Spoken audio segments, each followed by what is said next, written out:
Hi, everybody. Welcome to Cox Connections. Brad Grundmeyer, Director of Public Government Affairs for Cox, Louisiana. Thank you so much for tuning into our show. In this segment, we'll be talking to what I would say is a dear friend to the company and to the Government and Public Affairs group here in New Orleans, but most so for myself. His, passion and love for this community, the great work that he's done as a representative of the great people at Volunteers of America, leading that organization into really stratospheric opportunities and really doing what they do best, which is through volunteerism and a great support of the business community and a great staff are able to make an impact with the lives and to the lives of so many people. Happy to be joined by the President and CEO of Volunteers of America, Mr. Jim Leblanc. Brad, Jim, good to see you, my friend. Man, How are you? It's so nice to be here, and it's been a while. It has. It's good to see you in our little confines of the studio. But I just want to thank you. This is a historic day, yes, I know, it is. And I am honored to be here with you, sharing this stage. Yes, thank you very much. And I just, if you don't mind, you told me just said a lot of great things about Volunteers of America. I just want to tell this audience about you and Cox, and you and I go way back, Brad, and Cox. I had hair, probably. Yeah, and mine was all dark, I think, at the time. But I mean, we do go way back, and you and the Cox Communications Company have been great supporters of Volunteers of America and all that we do, our adoption program, children's programs. But Brad, I'm reminded, as we all are, back to our post-Katrina days and how you and we worked together to create that Volunteer New Orleans. And I think you were just ahead of your time on that. I mean, just really saying we need to be more creative about getting the word out. And folks, this guy just did fantastic work setting up websites, and so we were able to work with y'all to help get people placed where they needed to be in terms of volunteer placements. And we all know we had thousands upon thousands of folks coming into our community to help, but your idea about Volunteer New Orleans and having a portal there was just spot on, man. So I will always remember and be thankful for that. Thank you, Jim. I appreciate it. For our viewers at home, today in our studio is my last taping. My position here at Cox, unfortunately, I guess a casualty of consolidation, and so my position has been eliminated. But I truly leave with a heavy heart and a love for this company. 23 amazing years that I've had the joy of being a part of a great team, and so leave truly, you know, as I say, I bleed 3 shades of blue. I still will always love this company. I understand what's happening in the world today and look forward to Chapter 2, but Chapter 1 has been an amazing 23-year ride. Well, Brad, you're a gentleman, a real gentleman, well, thank and you. that doesn't surprise me one bit how you are handling this. And as you and I were talking before we taped, it's I believe God has a plan for all of us, and this is just a new chapter for you that I think will certainly unfold and be very exciting. Well, you know, I appreciate it, Jim, and it was truly my honor that you were kind enough to join us, because we have had so many great guests and so many great people here through my professional experience at Cox. Who do we invite to come on the stage or for the show for the last time that I get this opportunity to sit in this seat and be in this place that I almost many days slept on the sofa and played around, and it was a great studio. And Walter Vopatia, who's directing the show, started with me. Wow. At least he was there a little bit before me, and we've been together here in the studio and doing great programming, as you see today, here at Cox 4 and then Cox 10, and even further back, Cox 38, if I'm not mistaken. Yeah. But it has been a great ride. And like I said, when we looked out at there, who we're going to ask, I said, please invite Jim on. And because it truly, the partnership that this company has with Volunteers of America, the Volunteer New Orleans obviously is a great fit, but whether it's the Golf Star Classic and Cox's involvement, our support of adoption, our support of just the things that you do. Tell everybody, if you wouldn't mind, Jim, a little bit about the great things that Volunteers of America do. I know this is the time of year people are looking and giving. Maybe even consider supporting your organization with a gift.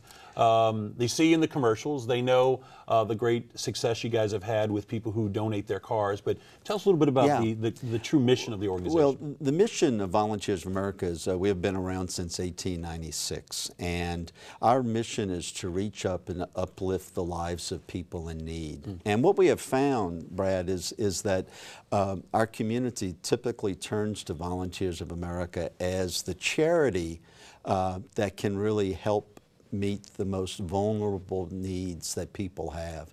And those kinds of services, to just give you an example, last year we served 63,345 people in a 16 parish area of southern Louisiana. Those services range from, we were just talking about adoption, young infants placed into adoptive homes, as well as foster children who are not young infants but older kids into adoptive homes. And we cover a lot of other populations, people with intellectual disabilities, people struggling with addictive disorders, individuals with chronic mental illness. Wow. We also work with children and families after school and mentoring programs. Another big area that we've been working in is services to our veterans, which I think is going to be a growing area with all of our servicemen and women returning from the Iraq-Afghanistan conflict. And then taking it to the other end of the age spectrum, we do a lot of work with our senior clientele. And your facilities are bar none, state of the art. Well, thank you. We try to be, you know, because we want it to be a place where our mother would want to live. You got to we have to look at it. Exactly, and we lost at Katrina 1,050 apartments, and that was for seniors, people with disabilities, working people. We have replaced about 800 of those units. One of the properties is the Terraces on Tulane, which some people may have noticed. It's a brand new building, 6 stories, pastel colors, beautiful, 200 apartments, and the seniors there absolutely love it. And if my mom were alive, I'd be happy to have her live there if that's what she wanted to do. It's a great mission, and what I love is when you gave out that very specific number.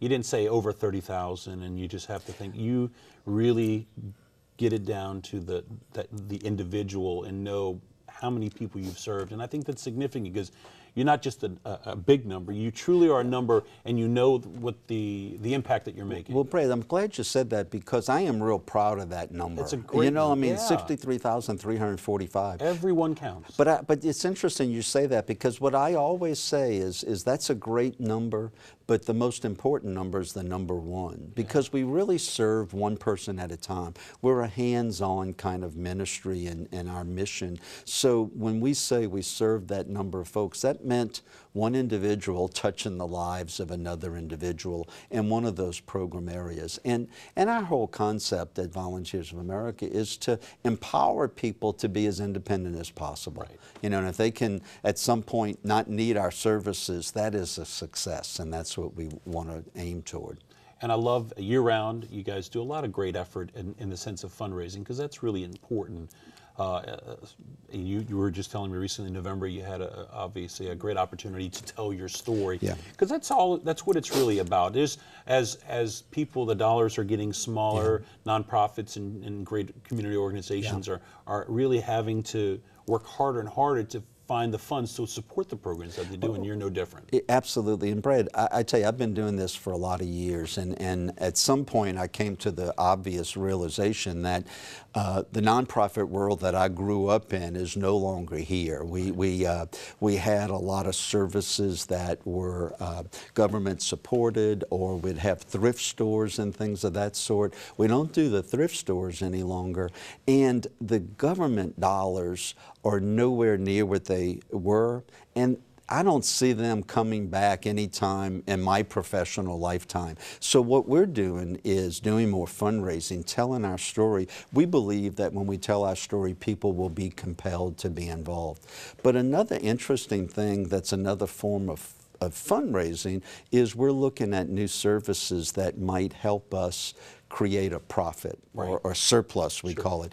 And one thing that we're doing is we are building a commercial kitchen, and out of that commercial kitchen, we're going to produce fresh and healthy meals for school children in New Orleans. And that kitchen will be completed in March. We'll be competing to be able to go into charter schools and other schools with the whole emphasis on fresh, healthy, and we want to get kids in the school system to be able to at least eat one healthy meal a day, but we need to make it something that they'll eat. So we're working on all of that. But our idea is to change lives in that way, but once we have a critical mass, we think we can also generate some surplus dollars as a way to combat those lost of government funds. You were talking earlier about helping those with mental challenges, etc. Obviously, we hear a lot about services like that have been cut, whether that's the state or the city. So you really, truly are filling a niche, or more so, a silo in some ways because of the lack of funding at that point. Let me tell you, one of the hardest thing we had to do is we lost funding for our Mentoring Children of Promise program. And let me tell you what that does. These are children, boys and girls, who have a parent who is incarcerated. Right. The statistics tell us that 70% of those kids, 7 out of 10, are going to wind up in jail one day because of where they were born. And we create mentors who go in and work with these kids for a year, minimally a year, 2 hours a week. And it got cut, and we said we cannot give up this program. It's making a significant impact on kids. So we're keeping it open, and we're trying to raise money to be able to do that, because we think that we can change the arc of a kid's life, one child at a time, to where they don't have to be that statistic of one of the 7 out of 10, and they can live a normal kind of life.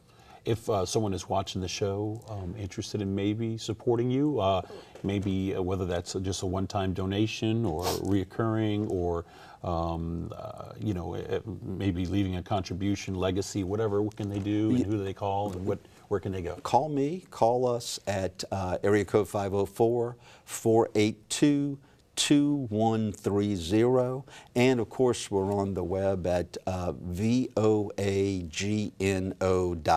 That stands for Volunteers of America. Great. And I love that you're on Twitter.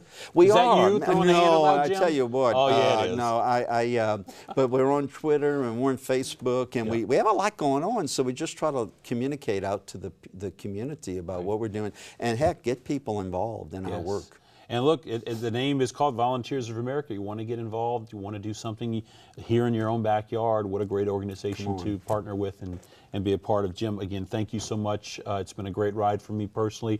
You're a great mentor for me, and I've learned so much for you. And the passion, that hopefully, that I have had here but can take forward will be a lot of what I've seen in you and the great work that you do at Volunteers of America. So thank you very much. Thank you, and God bless you, my friend. All right, buddy, all the best to you. Thank you very much. You too, man. All right, everybody, that wraps up this segment of Cox Connections. We'll see you next time. Thanks a lot for watching.